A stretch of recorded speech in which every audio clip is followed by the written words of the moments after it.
What's going on? I'm Scott. So basically what I'm saying, Scott, is get a private jet because I need a friend with a private jet. What's going on? Welcome to another episode of the Wheel Wednesday podcast, Behind the Wheel podcast. I'm Scott from Konig.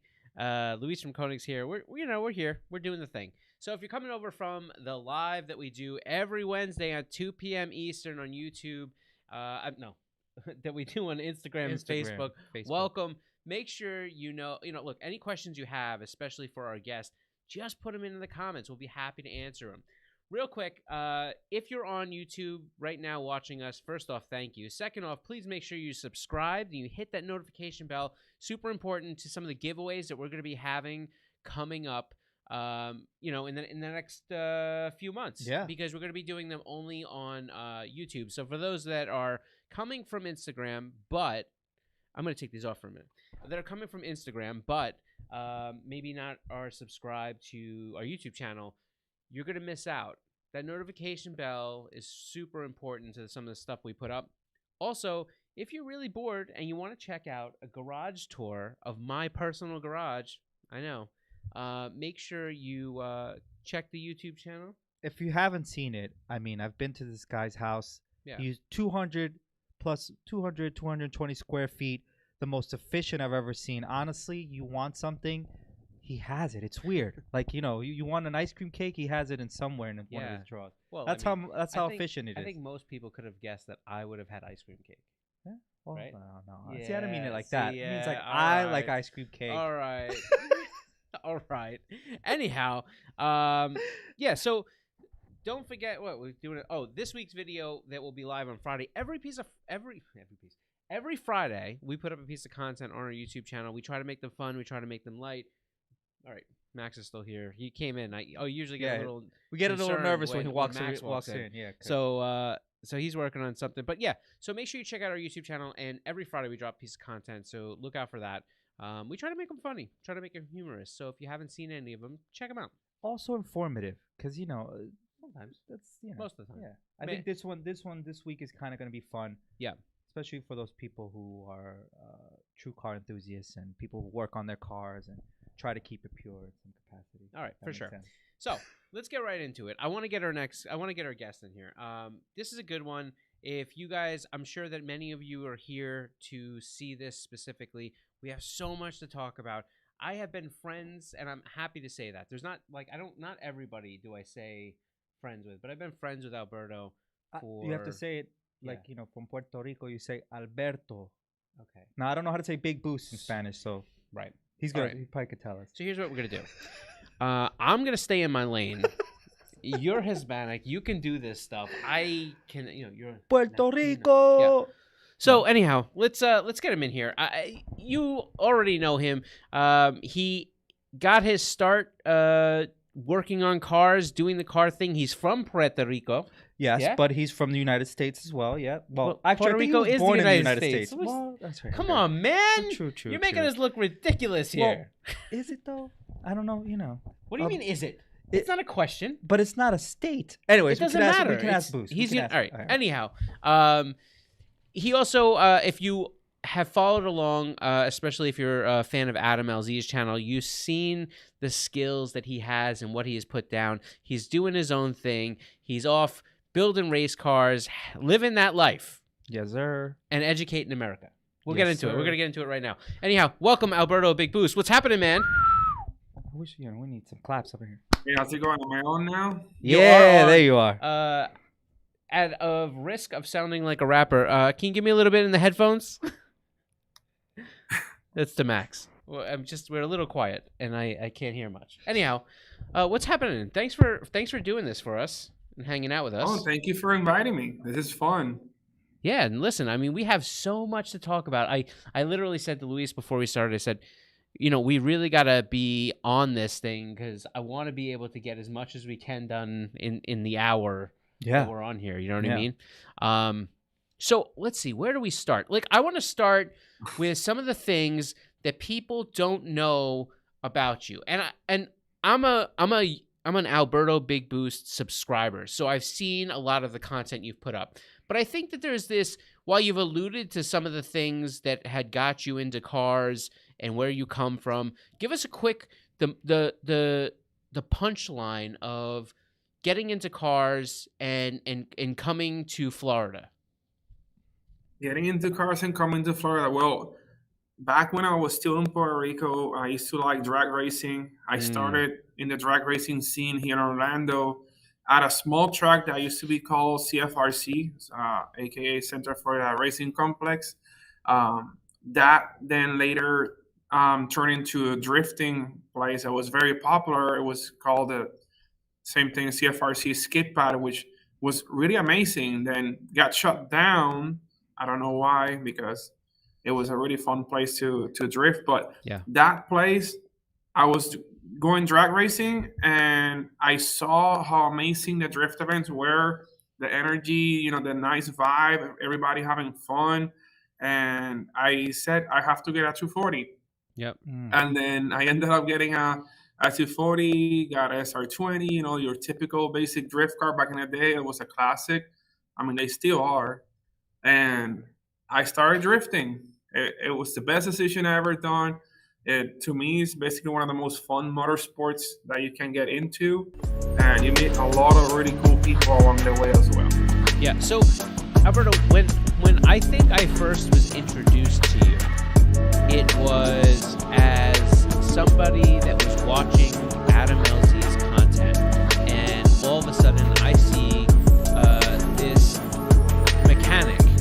And I'm just throwing it out there. So this mechanic that is helping to build an engine for Adam. That's my first introduction to Alberto from where I sit. And what's so cool for me as a car guy is that you were given so much technical information that I hadn't ever seen on Adam's channel before, right?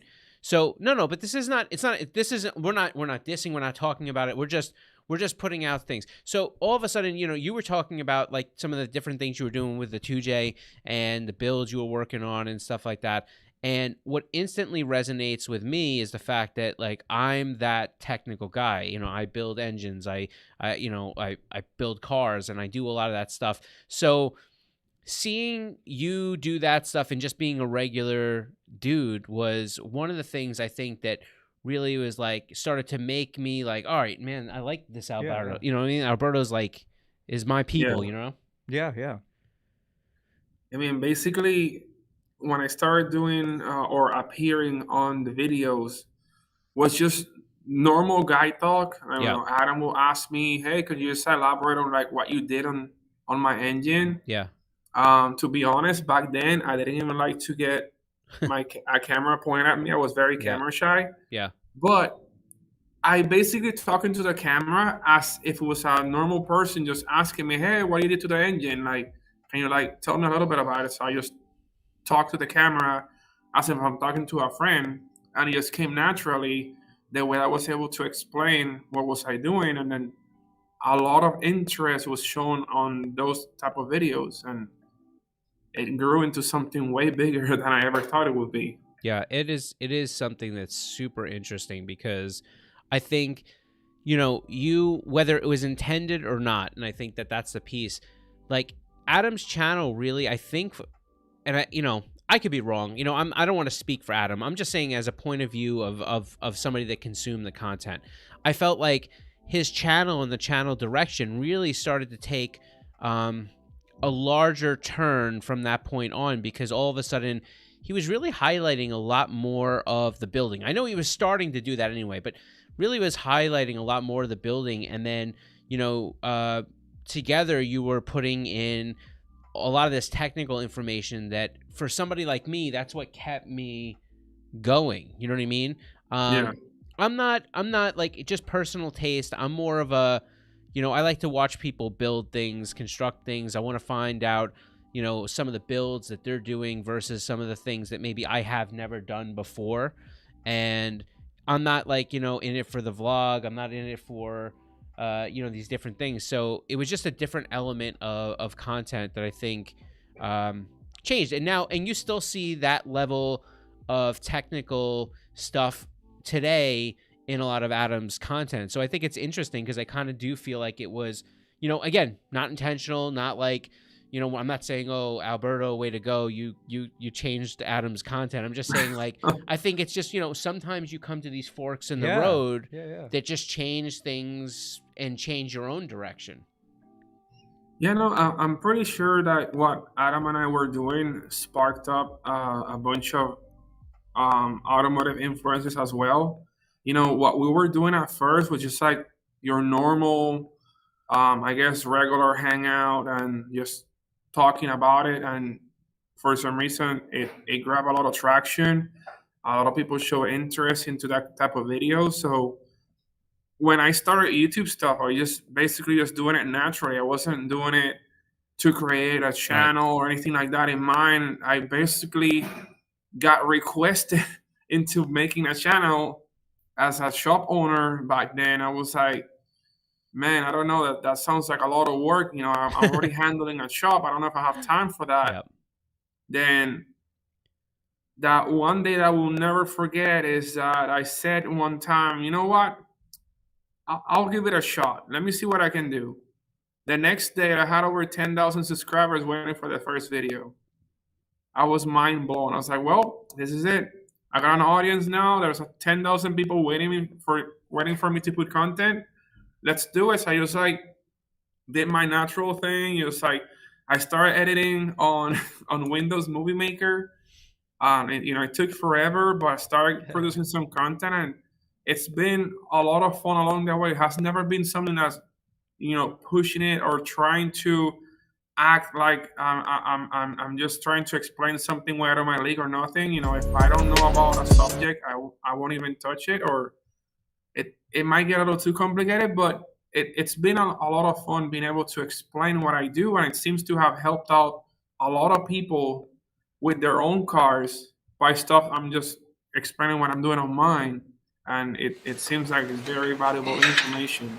Yeah, no, I agree. I think, you know, for me, just bringing it back to my experience, is that when you really got your channel and you were starting to build the E36, one of the things for me is that I always admired BMW, but my general outlook on European cars, you know, even though I like them, is like, don't own them.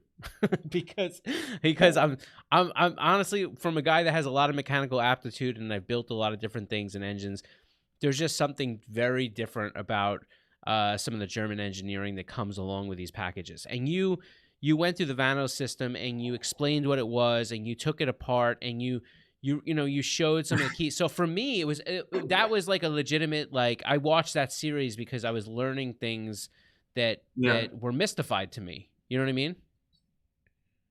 I still kind of want to touch back at some point again with the BMW engine, since I had a lot of failures with tune-related issues. Yeah. I was never able to utilize the best out of my engine build, and it didn't really work out very well until I switched over to the 2JZ, and then the best combination engine I have done to my own personal car was born. Well, I don't think you're alone in sharing some of that sentiment. Do you think that there's an opportunity in the future that maybe you'll pick up another E36 or E46 just to do a different build and maybe keep like keep a BMW power plant in it to kind of chronicle that? You know what I always wanted to try ever since I've seen these videos from Europe, where they have the M50s, and for some reason they put them like straight instead of on an angle. Okay. And then they do equal length headers, and they sound like a 2J. Well, I guess that makes sense, right? Like it's kind of like the Subaru thing, like for, you know, it changes that exhaust note, right? Yeah, the unequal length manifold from the BMW makes it naturally sound like with that rasp that it has. Yeah. But if you build an equal length manifold, it sounds like a 2J. Yeah. It's a really nice engine. It's funny, for those that don't really know what we're talking about with the exhaust note and things, if you are very familiar with, let's say, Subaru, I think it's most probably the popular exhaust note that people could equate it to. Yeah. It's got that very, almost like, sounds like you have a cam from when you listen to the exhaust, but Really, it's because you have a misfire almost. That's right. But really what it's from is the fact that the headers are unequal length. And when you take a Subaru and you put like an equal length header on it, you even out the exhaust note, and all of a sudden it sounds very much like not a Subaru. A Honda. Yeah. I didn't want to say it because now you're going to get me beat up. Like I'm going to be walking down the street. It sounds like a B series almost. So when Adam first ran into you were at Turbo, Florida, right? No, I had my own shop called Kaizen Performance. Okay. Back in Winter Garden, Florida. Okay. And so then what was your progression? You moved on you went from there to. There I went to Central Florida Turbo. Right. Where I was operating the mechanical part, still as Kaizen, working for Central Florida Turbo. Right. And then from there you moved on and really started working more with Adam specifically. Well, I was originally I was trying to work out of my own driveway. Okay. But then I was in a home that had a rental house that had no HOA or anything, but I had a neighbor that didn't like me working on cars very much, so I got a letter from the city saying I couldn't no longer work on my own car on the driveway unless it was inside the garage and with the door closed. Right. That's it. So that's where I talked to Adam about possibly working over at his place, and I started working over there as well. And then I was basically working over there almost every day, and then that turned into like a full-time basis. Yeah, it's interesting some of the things that have transpired that kind of have shaped the way your content and maybe your path have followed. I think the one thing I feel like you haven't really had a lot of clarity to be able to talk about when we start talking about, and then I want to move on from the whole because I know Adam in a professional sense, but I don't know Adam in a personal sense. So I don't really want to, elaborate. But your relationship with Adam, when you decided to depart from LZ manufacturing and go on your own thing, there was a lot of people that I think pointed the finger like that there was this bad blood, and I know you personally and understand that wasn't the case. Like, you've always been very had a lot of respect for Adam. You've always been extremely Adam was your friend. Like, that's the best way I think I can say it. I basically spent the majority of my hours in the day basically hanging around him. Yeah. Like, I'll wake up, go to his house, spend there the whole entire day, either hanging out and working there, then just go back home to sleep and do it all over again the next day. Right. So this wasn't about your move out of there was not about bad blood. Adam didn't do anything to you. You weren't mad at him. This was just a sense of you were trying to do something for yourself, something different. You saw that there was a path that you needed to be on that you couldn't do while you were working for Adam, in a sense. Yeah, so basically, if you want to get into racing, it's nearly impossible to be the head mechanic for a bigger team if you want to also start competing yourself. So we had additional help at the shop, or I basically had a replacement, and from that I was able to then get my own shop, start moving into there and work on my own stuff and get the E36 project going, then pursue racing. And that's where I am right now, like finally working to have my own racing program officially this year, where last year I did try Klutch Kickers the last round to see how it was to do it myself, to see if I was capable of doing it. And I'm pretty confident I can actually get into the competition and have a good chance of doing very well at it, as long as I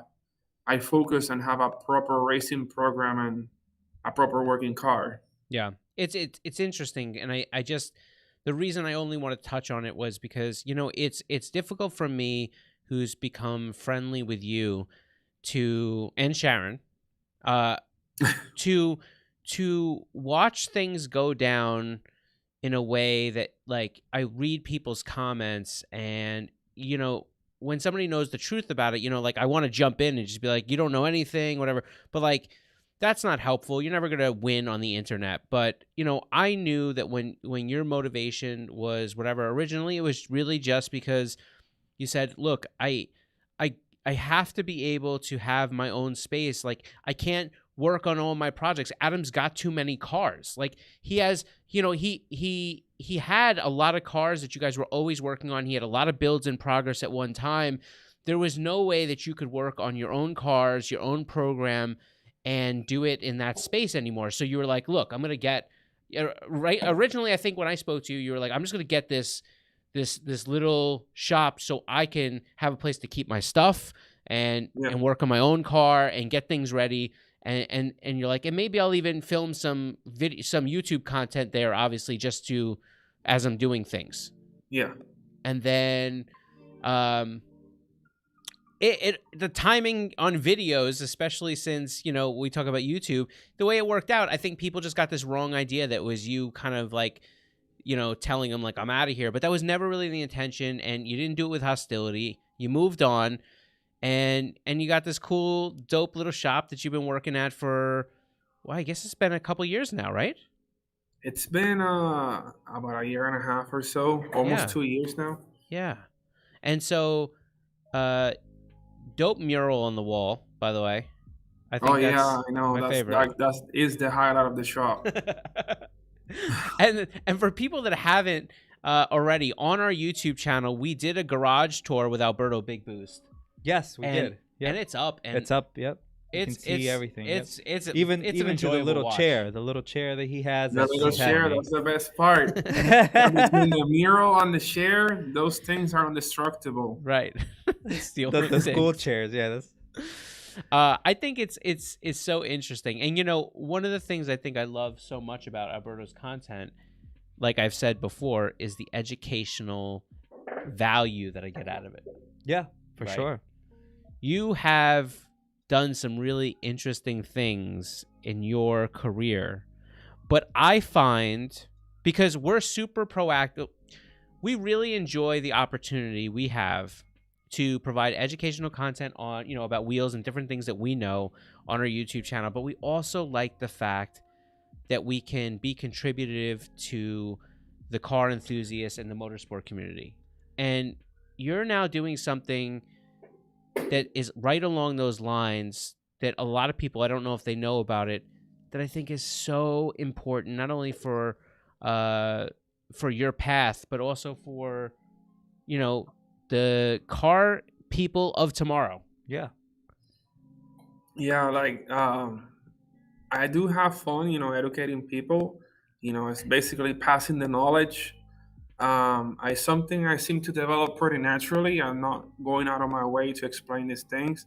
And then I'm also able to provide really good value to various companies, you know, like it's not just a regular install video. It's a little bit more detailed so you can familiarize yourself with the product, the technology behind it, why are we using this over the other, and so on, which provides a lot of very good data and how-tos, you know, common mistakes that you do installing something, the proper way to do it. Well, a lot of the times the main failure point of certain products is improper installation or improper maintenance and such. Yeah. And I think it's interesting too, is like, you know, going back to when you were doing the BMW build and you were using the BMW power plant, when you had some of those tuning failures, you were able to rip it down on camera and really show exactly what happened and why the cause was what it was and how you knew that. And then you brought that education, you know, straight up to the channel. And I think that that's a valuable piece that people, you know, sometimes overlook. Yeah, tearing down an engine and being able to tell exactly what happened by looking at the failure, you need to completely understand what the role of each individual part is.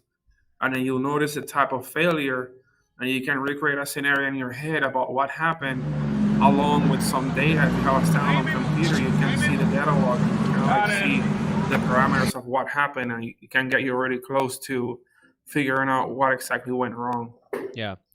So one of the things that you're doing right now, which is a new path for you, but I think is so vital to being able to, I mean, it's dope. I mean, and you're there right now. So yeah. So tell people what, for people that maybe aren't super up to date on your content or some of your social, what are you doing right now that's a totally different thing for you? I am officially passing on my knowledge to the new generation or in future generations of automotive mechanics, and I became the new racing professor at MechTech Institute. Ooh, that's congrats. Where, yeah, man. Like I can do what I'm doing already on YouTube, but on an official level. Like I'm provided like legitimate education to students, and like I just love seeing their faces of motivation when they realize that Big Boost is gonna be their professor.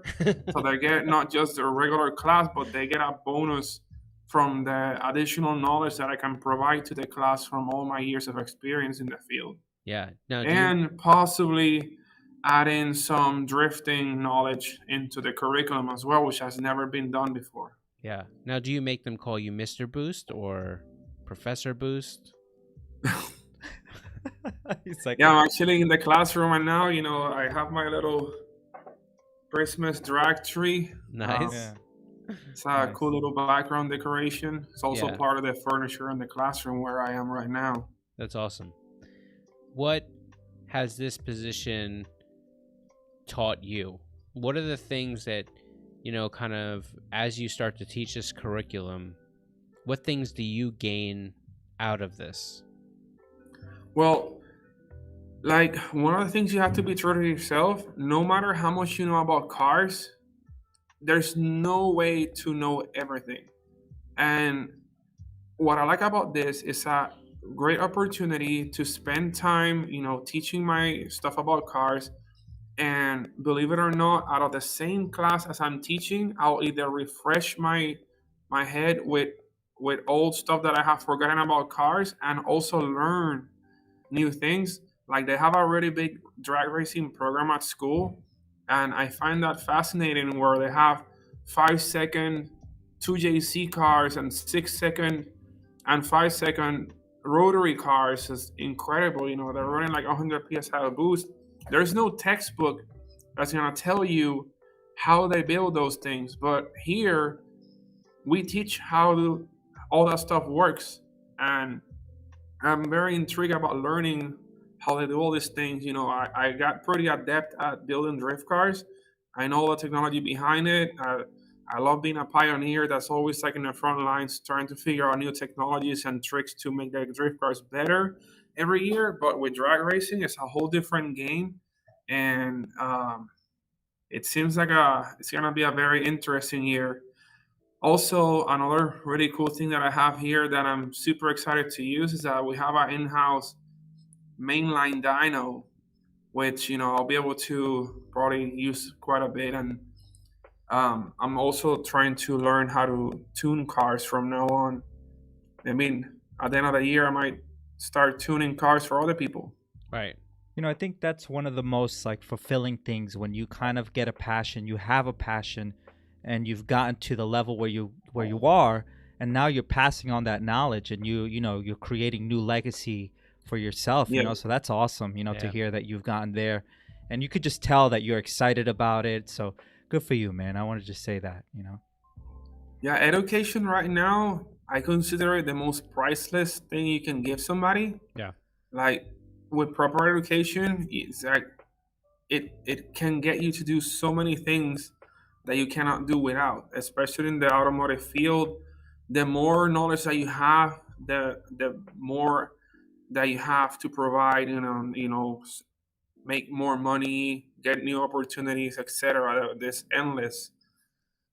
Yeah. And it's funny too, because we were talking to Kelsey a few weeks ago, and she was like participating in some of the the all girls drifting and kind of educating over there. And you kind of realize like we're even though it seems like it's bigger than it is, we're kind of in the beginning stages of drifting blowing up. So having people like yourself and Kelsey kind of being able to teach the new generation, I mean, what more can you ask for? You got these guys who are on the field doing it, telling you how it is and what you can do and how you can apply it towards what you're working on. Yeah, I think there's this other piece too that chronically gets lost. With the importance of education, there's a twofold thing, and it's something that we feel the same way with, which is by telling people and educating people, you're not only giving them knowledge to be able to do the tasks themselves, you're giving them kind of like an olive branch to be able to continue the sport, right? So, if I teach somebody something on the younger generation, then they're going to use that and hopefully, compete, do whatever they're going to do, which then helps push the sport forward, right? And so what happens is if you cut education off for drag racing, drifting, any one of these sports, and you take people out of it, all of a sudden what ends up happening is you inadvertently are changing the lifespan on that sport, right? So the more education that's out there, the more we're really basically advocating for motorsports and for these things to stay current and stay relevant and allow people to do them, which keep them in the spotlight. And that's what allows our sport to go forward. So, help people, don't tear people down, like build them up. 100%. Exactly. Yeah, it's pretty wild. And so now you go from being Professor Boost during the evening to that's Mr. Boost. Mr. I'm sorry, Professor Mr. Boost. So you do this education thing. How much are you teaching a week? Well, right now I'm here 4 days a week. Okay. Weekends off completely to work on my stuff. Afternoons off, or vice versa. And it's a decent commitment, like I think dedicating time to this, I see it as a personal project where I really want to be involved in this and go all in and see where I can take it. No, I mean, I told you about this when you told me about it originally, and I said, this is such a big thing. Like, it really is, because one, I think, it's interesting as when you're teaching somebody something, you easily find the things you don't know. I don't know if you've never taught anybody something, you find those people, you're like, oh crap, you know what? Like, I know all that, but why don't I know this piece? Exactly. Makes you better. It does. It makes you better. Through the same class curriculum, I can learn those blanks again and relearn. It's almost like I'm going back and revising everything that I have forgotten that I don't use throughout the years. So I like it because it's also a way of continuous education for myself. Yeah, no, it's great. And so you get to apply these things to a program and a race program. Well, yeah, because I wanted to mention it because as a new fan of Boost, I've seen the E36 for a while now, and it's kind of exciting when you announced that you were running your own program, and now you're competing in Klutch Kickers. Tell us about the program, man. Tell us how it is to balance everything out as well. Being a professor, being a full-time motorsports drifter, and just tell us all about it. It's a lot to put in a plate, The good thing, like I said, I'm in school Monday through Thursday. I have the weekends off, which is perfect for racing, especially Klutch Kicker being Friday, Saturday, and Sunday. So it's well balanced for what I need to do right now.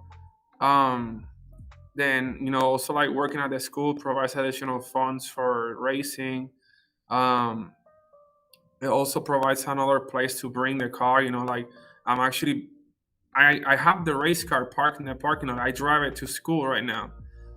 Nice. I'm using it as my daily commute car too. Every time I get, when the weather's nice, I drive the race car to school, and like seeing the faces of all the students, it's priceless. I love it. They all Love seeing the car, rev it a couple times in there. Imagine being a student and that car pulls up on in your school lot. You'd be like, you think it's one of the kids? I wouldn't even go back inside. I would just be outside the whole time. You think it's one of the kids, and then all of a sudden Professor Boost gets out, and yeah, it's wild though. Like so with your program this year, I think there's such an interesting depth to this, right? There's such an interesting aspect to this, which is that your channel, when you were doing the YouTube thing, I mean, I don't want to say when, because that's past tense, but like, you know, with the YouTube thing, when you do take a sponsorship on from a company like a Permatex or whatever it may be, you know, often these companies are either going to hit you with product in exchange for exposure, or maybe in some situations money in exchange for exposure. I know you've been very true to only working with companies that you believe in the products and you work with already. So it's not like you would ever do it the other way. But what's interesting is that what's different about that situation is now as you head into racing in a way where you're putting more of a real program together, you're looking for sponsors that are now there for you as a driver, you know? So how has that changed as you start to look for sponsors for your race program versus maybe your YouTube channel? Well, so far I had like really good success with the sponsorship for the channel, where I can provide a lot of knowledge on installation of the products, feedback, technical feedback, you know, like every time I get a product, I'll analyze the whole thing and I'll give him, hey, you could have like probably improve here. There was issues with this. I gave him lots of data back. In racing, it's mostly about the exposure of the product being used. It's another pitch. It's not necessarily pitching like, hey, I'm the best driver, I'm gonna qualify top 3 every event, etc. You know, I'm over here like, hey, I'm already doing the product installation, review, usage. Now I'm gonna also add track use conditions to the product and provide additional feedback and exposure at the track. Where it has proven a little difficult this year is the transition from, you know, getting product to actually getting financial support from some companies. It can vary. Some companies, their best interest is to send you product, and then they use that as a form of currency towards you. You know, like, hey, I can give you product, but I can't give you money. So here's, let's say, $1,000 worth of wheels or something, instead of giving you $1,000. But you're using the wheel, etc. You do the content, you have the product you're gonna continue using on your car, and you get tons of exposure back. People can also relate to the product in the car, and yeah, this year has been a little tough since we were adding some of the numbers for how much it's gonna cost for Klutch Kickers alone per round being a local, and I was pretty shocked with how high the price was. Well, it's interesting. I'll see if Max can put those numbers up on the screen, because we were talking about this and you said, hey, I'll send over some of these numbers so you could see exactly what I mean, and we did. So this is a good example. I think let's use this as, you know, education. We spent so much time on it today. Let's talk about it a little bit more. So people don't understand, maybe when they look at a Klutch Kickers event, they assume that these people just throw their cars on the trailer, grab some gas, they have some tires, of course, and they just go there and compete. But let's talk about some of these numbers. You estimate, Max, give me a scroll to the top if you wouldn't mind. Give me a scroll. There we go. Max is on it.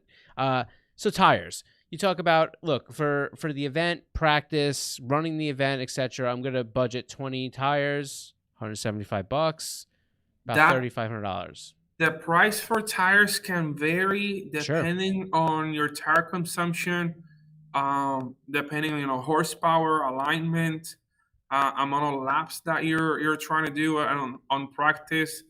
and track conditions. An example that was very surprised in a positive way was when I went to Klutch Kickers. When I was at Emerald Speedway, you know, putting my numbers as I'm gonna use two a set per every 2 laps, like we do at FD and everything else, right? And then here I go into practice, and I'm getting 4, 5, 6 laps per set. I'm like, wow, okay, my number just totally went down. Yeah. But now that number had to be recalculated. Good thing I have experience running at Freedom Factory, where that's where the Klutch Kicker Series is gonna be held. And it's very similar conditions to the Orlando Speedway oval track, where you have, like, when you have to run the bank, like in my conditions, I have to run 4th gear, which is over 100 mph wheel speed, and you go through your tires very, very quick, not just by the wheel speed, but the track conditions, as the track surface is very coarse, so it eats the tire very quickly.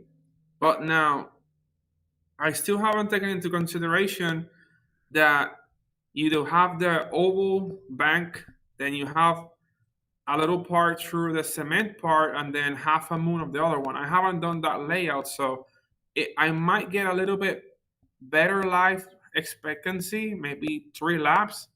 But then the problem is that you will end up with some scrubs. So let's say you go into battle. If you have 3 laps out of your tire, you have to dispose of the tire after the 2nd lap, because you won't be able to complete a lead and a follow again. Yeah. So you still have to end up assuming that you're going to get 2 laps per battle, and then with some usable scrubs for later. Yeah.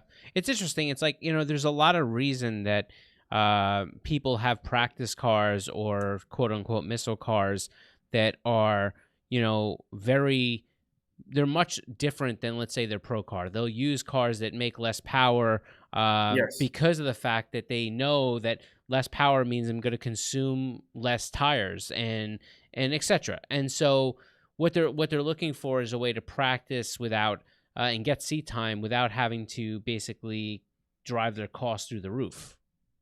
That's exactly what I'm doing right now with I got a G35. I originally bought it with rod knock and everything, got a really cheap deal on it, and fixed it, and I'm gonna use that as my practice car. Not necessarily a missile. I would like to keep it nice, but the lap per dollar on a G35, making 280 to the wheel on, like, let's say on 265 per Gia tires, you can run 1 or 2 weekends on 1 set of tires. Yeah. Compared to 2 to 3 laps per tire on a race car. Yeah.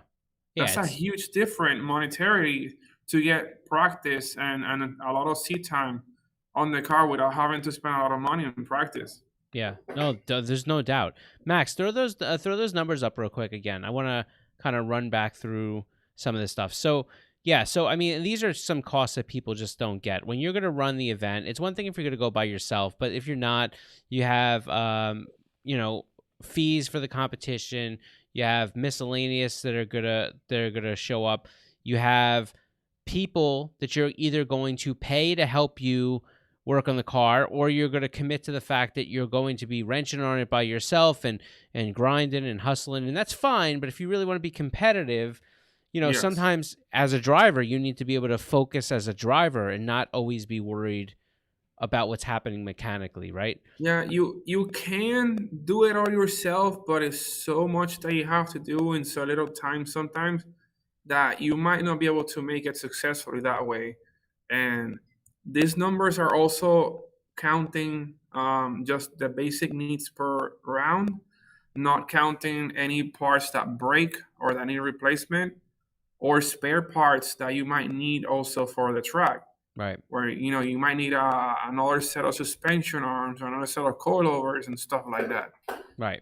And so now we start talking about the expense of having those people, right? So you have hotels that now you need to account for because, they got to sleep somewhere, and unless you have a really nice trailer, that's not going to work. You have fuel costs to get to the event, and you have the fuel that you're gonna need to actually run the car for the weekend. You have the food. I mean, these are the fuel prices are subject to go up. Yeah, no kidding. Yeah. Well, way to bring that one, Boost. Don't teach that one in class. Yeah, it's brutal. Gas, it every day continues to go up. So, that's one of those subjective costs that could, go up or down. And then I look at another cost that's a very real cost when you have a team and you have sponsors. Event media. Yep. That means we're paying somebody to take images, do videos, do things, because I have to give stuff to my sponsors. Yep. Yes, it's crucial when you're a sponsored driver, especially when you're doing something like what I'm doing, where you're a YouTube influencer, where you have your core exposure from the events, aside from also having additional clips of footage that you can provide back to your sponsors. That is where you have also very good track value for them. And, like if you are getting sponsored for racing, you need to provide media back.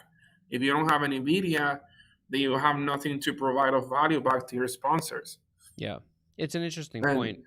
Like right now, at Klutch Kickers, I believe there's about 10 media persons allowed per the event. So if you don't have a contract with a media person, then you have no media unless you just want to film behind the fence the whole time. Yeah. And so that's not going to be very, very high quality content. Right. How does it work for you when you're trying to YouTube and record for the channel while you're racing? It's extremely difficult. You definitely need help. Yeah. There's no way to film yourself like a vlog style of everything. I mean, there's parts where you can fill in as a vlog, but most of the time you need another person aside from your helper with the car to film what you guys are doing. Yeah. Otherwise, you might miss out on 99% of what's happening at the track.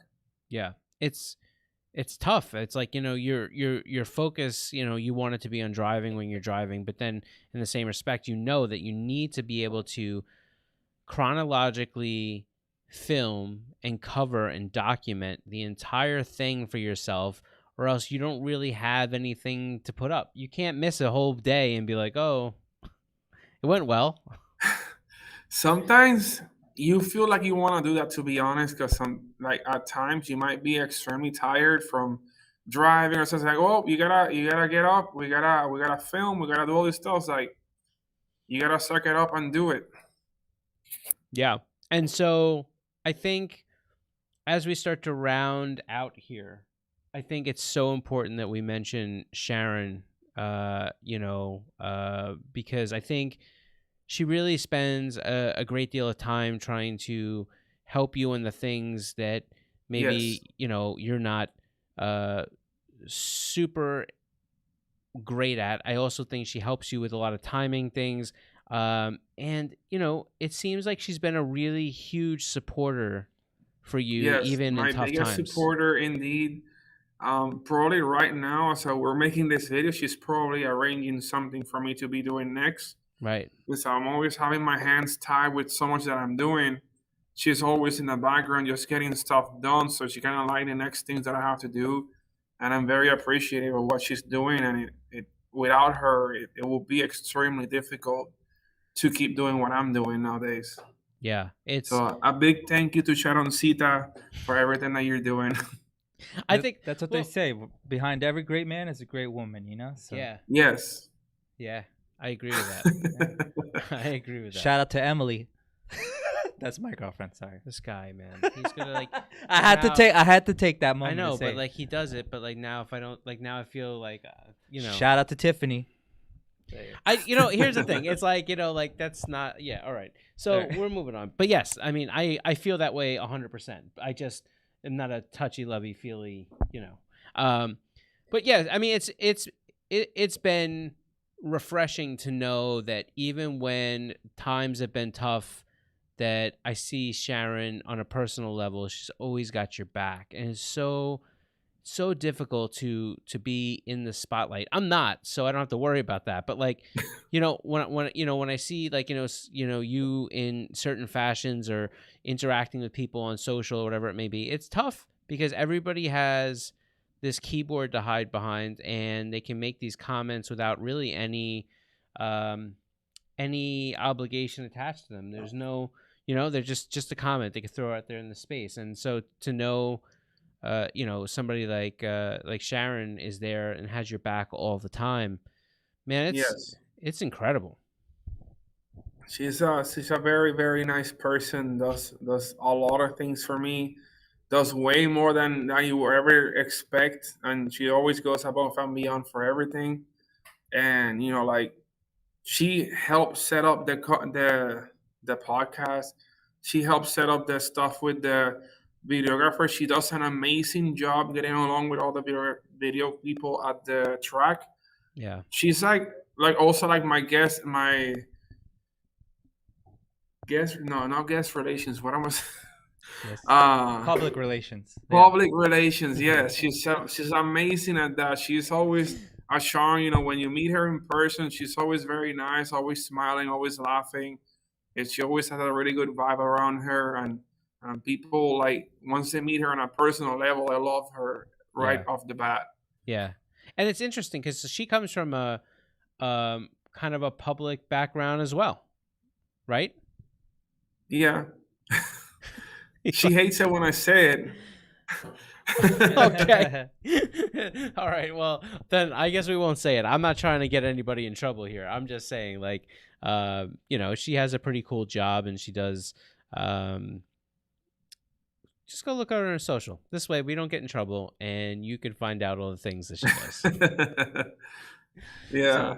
Well, and one thing I wanted to kind of talk about too is, like, and obviously for those watching and listening, a lot of these things, obviously, as you could tell, are self-funded, and one of the most important things with someone like yourself, Boost, is kind of like support from the fans, but also from, your movement and stuff like that. And I think you with your shop and all, I love when I'm a fan of someone and they're not just asking for help, but like giving me merch to kind of support the event. And like, you have your bigboostshop.com where you can get yourself a t-shirt, you can get yourself other type of products for your car and stuff like that. And that doesn't just go into his pocket, that goes into his journey, so exactly. It's like it's a way to help me achieve my goals, but I'm not just like going out there asking for money. I'm giving you something in return or a service back, while I use those funds to fund all this other program stuff. You can see, like, doing Klutch Kickers alone, which is one of the grassroots entry-level events, it can get pretty pricey, where you need a full-time job alone just to afford to do that. Yeah. Yeah, and that's a lot of people, they don't do that, man. They go out there, they ask for money, and this is not the same thing. This is him saying, you know what, this is what I'm gonna, I'm gonna give you this in exchange for you to help me out. And that's honestly a symbiotic relationship. You have to offer something equally or higher of value back. Yep. For the person or company to, want to work with you. Yeah. Listen, man, well said. There's some people that you meet along the way that are just so real and genuine and exactly how they are, on YouTube or whatever it is. And you're one of them. And it's been a pleasure kind of getting to not only have a relationship with you guys, but also to kind of be a small part of the journey that you've been on. So that's awesome. And thank you for that. What does your channel, what does your path look like? What do you see for yourself over the next 3-4 years?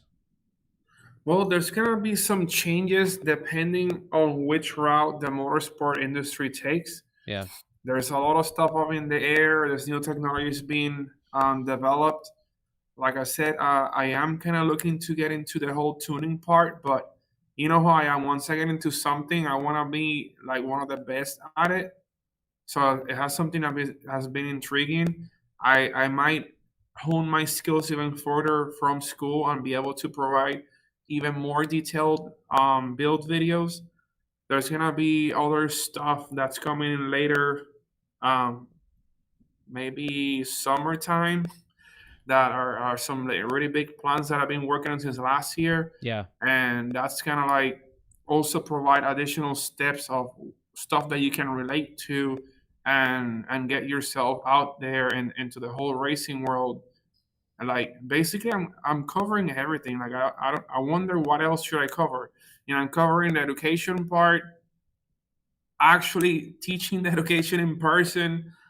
I'm gonna teach you other stuff that's gonna be steps where you can either, I don't know, maybe I can make a video how to build a shop or stuff like that. Like there's a lot of stuff that I can provide useful knowledge for people who want to get in this field. Yeah, I would love to see you document more of some of the stuff you're doing, like when you're teaching, kind of seeing some of the time lapse of the teaching and what kind of stuff you guys are doing. I'd love to see, more. Yeah, of the I should be able to get some of that footage. I just have to get authorization here, and there's a couple forms, Sure. students, the whole thing. If they're down for it, that shouldn't be a problem. Yeah, so it's just interesting to know and see all the things you're doing, and I know that behind the scenes, in a personal light, you have a lot of cool things that are on the horizon. I'm super excited to see how they pan out. I think it's going to be monumental for you, the channel, and a whole bunch of other things that I'm trying not to say so that I don't allude to things that people misinterpret. Yeah. Also, behind the scenes, I never flipped the computer around. Yeah. Oh, yeah. Yeah. Take us for a walk. My unique classroom. Love it. In which other classroom do you have an actual rotary engine that is fully functional on a stand? Wow. And I presume that one has apex seals in it that work, huh? Oh yeah, the apex seals are good. So, but like, listen, this is a real deal, motorsport classroom, and I tend to think when I was in that college range, there was only one program that had even started to talk about aftermarket performance or motorsport performance, and that was a UTI program that was just at its infancy. And I think programs like this that are available for people to not only embrace their passion, but this program, they leave with a certificate, right? I believe so. Yes. Yeah. Yes. So these are important for people that want to, like you say, like, what's the value of a certificate? Well, if you have the certificate, and you want to go get a job working in automotive performance and you don't have the funds to open up your own shop, it's one extra thing that you have on the other guy walking in that's like, well, I've built a lot of cars or whatever it may be. Like, you're going to go into a shop and you say, hey, like, I would like to work here, be a mechanic. I would like to work on these things. I like to build these things. And they say, what can you do? And you tell them what you've done. You'll show them some of the things you have. But now you have a way to say, hey, I've been formally, trained and stuff. This isn't just me figuring it out in the backyard. Yeah, no, this provides a really good certification, especially being able to say, let's say you're a student and you want to get a job at a performance shop and they ask you, hey, do you have an experience building engines? Like, one guy could say, yeah, I built a couple engines before here and there. We ran like 11 seconds, whatever. Or you have the other guy that graduates from here and says, hey, they taught me how to completely blueprint, machine engine, and do everything, all the different type of materials used in modern engines in racing. And all his has a lot of knowledge on all the techniques and why do certain upgrades and how to do them. I would rather hire that guy because that guy knows what he's talking about. He knows what, like, everybody needs to know to be able to make the proper installation and combination of these racing engines. It's not just throwing aftermarket parts together, but what materials and specs you're using in combination to achieve your goals. Yeah, no, it's important, and awesome. I'm super glad that you're the one doing it, and I look to see more of it on your YouTube channel, because I think that's something that people will really, really benefit from, just seeing the fact that these educational resources are available to them. Yep. Yeah. So listen, man, I don't want to keep you anymore. But before we get out of here, I do want to give you the opportunity to say anything you want to say, plug anything you want to plug. But I'm sure at this point, all the information. Well, I have all his information. If you want to know more about Boost, if you don't know, which I'm sure well, if you're here, but if you know just want to already, make sure you're up to date, all his information is in the bio, from his website to his Instagram, Facebook, all that stuff is all on there. His 2 Instagrams, because he has his shop Instagram too that you should be following. Yeah, and I think Luis, you also put the link to my OnlyFans account down there too, right? Yeah, hey, I wasn't gonna advertise that, okay? Well, listen, I'm trying to make a few bucks too. Let's see. You got a lot of great comments on here. They're all positive. There's nobody asking too many questions, but man, between Sharon and I could tell so many of these people are your friends. Leon's in here. Man, you just tell you have a good support system, and it's super exciting to see. So, but yeah, man, I listen. If you're not paying attention, well, stay tuned. Watch for Alberto come into a Klutch Kickers event, and see if you can roll out there and actually see some of the stuff in progress. You know what I see from here? I see the wheels that I want to put on the practice G35. What do we got? They're right behind you. Oh, these, yeah? Yes. Oh, yeah, put some hexaforms on there. Yeah, too. The hexaforms. Yes. Yeah. I've been staring at it the whole time. I'm not staring at Scott. I'm just staring at the wheel. Listen, man, we know who's members of the OnlyFans account. So, all right, listen, we're going to get out of here. I appreciate you spending so much time with me. I know you guys have a busy day. And, listen, we really appreciate you, Sharon. Yeah, thank you, Boost. And everything that you're doing. Thank you, guys. It was awesome. It was a lot of good information forward out, I got to get ready now for classes in a little bit. So that's also another task I'm excited to do. Yeah. I got my racing class at night. All right. Nice. That's awesome. Yeah. So this is the drag racing stuff? Racing fundamentals. Oh, so nice. It's like a generalized class to introduction into racing. Okay.